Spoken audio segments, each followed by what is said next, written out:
Уважаемые собственники и генеральные директора, сегодня мы обсуждаем ситуацию, когда снабжение срывает закупки. Материалы приходят не вовремя, не в том количестве, не того качества. Производство стоит, станки недозагружены, а потом аврал в конце месяца. Люди есть, заказы есть, а делать не из чего. Вы обещали клиенту отгрузку 20 числа и срываете, потому что поставщик подвел.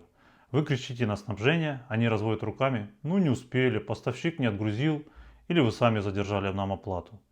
Если это про вашу компанию, тогда этот ролик для вас. В этом коротком блиц-ролике рассмотрим одну проблему, когда ваша служба снабжения постоянно срывает поставки. Одно решение и без воды. Так почему же снабжение срывает закупки?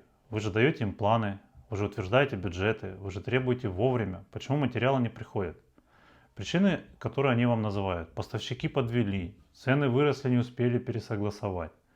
Сложная логистика или везем что-то из-за границы. Денег не было на оплату в срок. Все это так, но это уже следствие. Причина одна – не системное управление, а значит ручное управление в компании. Разберем стандартную ситуацию в компании. У вас есть план производства на месяц. По плану нужны материалы к 10 числу. Снабжение получило заявку 25 числа прошлого месяца. Вроде бы 15 дней на доставку достаточно. Но заявка это еще не спецификация от технологов. Им не до конца понятно, а что именно вообще нужно привезти на заказ. У них нет спецификации на закупку материалов.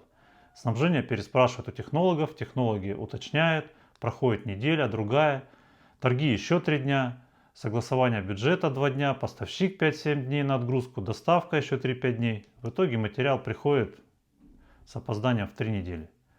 Производство стоит 10 дней, люди в простое, заказ сорван. Какие действия предпринимает собственник или генеральный директор? Взять снабжение под контроль, говорит он. Лично согласовывает каждую заявку, контролирует все их движения, лично утверждает каждого поставщика, подписывает каждый договор. Через месяц вы погружены в процесс закупок полностью. Вы разбираетесь, какой болт лучше, а какой дешевле. Снабжение превратилось в смотрящих для вас. Они не принимают решения, они ждут вашей команды. А срывы продолжаются, потому что проблема не в контроле, а в отсутствии системы. Такие компании лечат следствие, ужесточают контроль, генеральный лично вникает в каждую закупку. А причина – отсутствие системы планирования закупок, работы с поставщиками и контроля сроков. Уважаемые зрители, напишите, пожалуйста, в комментариях, вам знакома эта проблема, когда снабжение постоянно срывает закупки, и как вы с этим боретесь. Собственник и генеральный директор хотят как лучше, и, конечно, пробуют различные методы, инструменты управления. Например, они внедряют тендеры, теперь выбираете поставщиков по правилам, но процедура занимает еще 2-3 недели. За это время производство уже останавливается, пока дождется своих комплектующих, а срывы закупок так и не уменьшились. Они нанимают нового директора по снабжению из какой-нибудь крупной компании. Он навел порядок в документах, но материалы все равно приходят не вовремя. Потому что проблема не в документах, а в планировании и синхронизации работы закупок с другими функциями. Сделали складской запас на всякий случай, но вы заморозили деньги в ненужных материалах. Оборачиваемость упала, а срывы остались, потому что вы не знаете, что именно нужно и когда.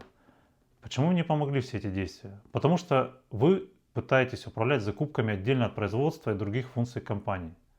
А это единый процесс. Все функции вашей компании взаимосвязаны, и их нужно синхронизировать между собой. Вот как работают обычные компании. План производства не синхронизирован с планом закупок. Спецификация технологов не готова вовремя. Поставщики не оцениваются по надежности. Нет системы контроля сроков поставки. И вы продолжаете управлять всем этим процессом снабжения вручную. Дергаете снабженцев, дергаете поставщиков, а срывы так и остаются и продолжаются каждый месяц. Потому что у вас нет системы, которая синхронизирует закупки с производством и другими функциями. Вот что вас ждет, если не менять процессы управления в компании.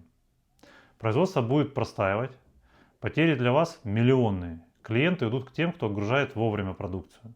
Вы будете создавать складские запасы на всякий случай и замораживать еще больше денег. Снабжение превратится в вечный пожар и беготню. Отсутствие материалов плохо, но еще хуже, когда материалы есть, но они не вовремя, не в том количестве, не того качества, и вы не можете это остановить, потому что нет системы. Посмотрите мой первый плейлист из 14 серий про архитектуру управления. Ссылка вверху на экране. Там детально разобрано, как построить систему, где закупки не срывают производство. Решение есть, и оно не в том, чтобы ужесточить контроль службы закупок или создать дополнительные складские запасы. Решение построить архитектуру управления вашей компанией, которая синхронизирует закупку с производством и другими функциями, где материалы приходят тогда, когда они нужны, и не приходят, когда они не нужны, потому что есть сквозное планирование.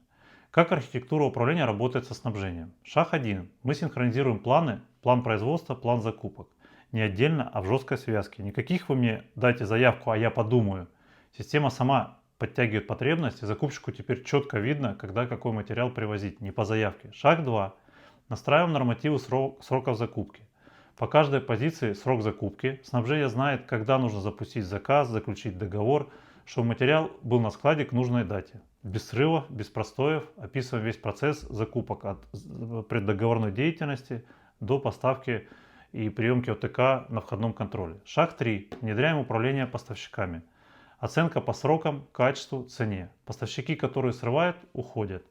Появляются альтернативы. Система, они договорились по знакомству. Шаг номер 4. Убираем ручное управление. Система сама формирует заявки на закупку на основе плана производства. Сама отслеживает сроки, сама сигнализирует об отклонениях. Вы не сидите в закупках, вы смотрите на единый дэшборд. Какие первые результаты через 3-6 месяцев? Срывы поставок сокращаются в 3-5 раз по поставкам от снабжения. Производство перестает простаивать, оборотные средства не заморожены в ненужных запасах. Снабжение перестает быть вечным пожаром. Вы перестаете лично согласовывать каждую закупку. Срывы снабжения – это не вина поставщиков. Это проблема вашей системы управления. Это не про усиление контроля, это про систему, где закупки работают как часы, синхронизированно с производством. Снабжение без системы – это вечные срывы, простой в производстве и потерянные деньги на складах. А снабжение плюс система – это вовремя, в нужном количестве, нужного качества и без пожаров. Если ваше снабжение постоянно срывает закупки, производство простаивает, клиенты не получают от вас продукцию в срок, не ждите следующего срыва. Напишите мне в Telegram слово «разбор». Ссылка в описании канала и ролика. Мы разберем вашу ситуацию, скажу, с чего начать именно вам. Также провожу полный аудит ваших управленческих процессов в компании. При необходимости откроем полномасштабный проект по проектированию и внедрению архитектуры управления. И помните, снабжение не лечится контролем и дополнительными складскими запасами. Оно лечится системой. Вы скажете, что есть система и кто ее строит? Отвечу. Я работаю с причинами. Сначала разбираюсь, где у вас проблема в управленческих процессах, а потом проектирую главный механизм для управления вашей компанией. Это готовая система именно под ваш бизнес, под вашу стратегию, ваши процессы, которые работают без вашего участия 24/7. Инженер не дает советы, он строит с нуля главный каркас для управления, который держит вашу компанию и дает результат. Я уже 25 лет в промышленности и за это время поперепробовал все. Бережливое производство, проектное управление, ERP, BPM, Agile, KPI, TOC Gold, Roda и Dizis. Получил много проб и ошибок. Многие методы не давали стабильного результата или работали только временно. Именно через эти ошибки, через практику, через путь от следствия генерального директора за эти годы работы в производственных компаниях я и спроектировал этот главный фундамент, который подойдет любой компании. Я назвал его архитектура управления. И он подходит не только производственным организациям, но и любой компании: электротехника, логистика, строительство и услуги и другие направления. Везде, где сейчас царит хаос и ручное управление, она подойдет. Это не очередная западная модная игрушка. Это каркас, который родился и вырос исключительно на российских производственных предприятиях. В наших цехах, на наших заводах, с нашими людьми. Каркас, на который ложатся любые западные российские методы и инструменты управления, в том числе IT-продукты. Без фундамента они не работают или работают плохо. С фундаментом работают на отлично. За 25 лет я построил уже десятки систем.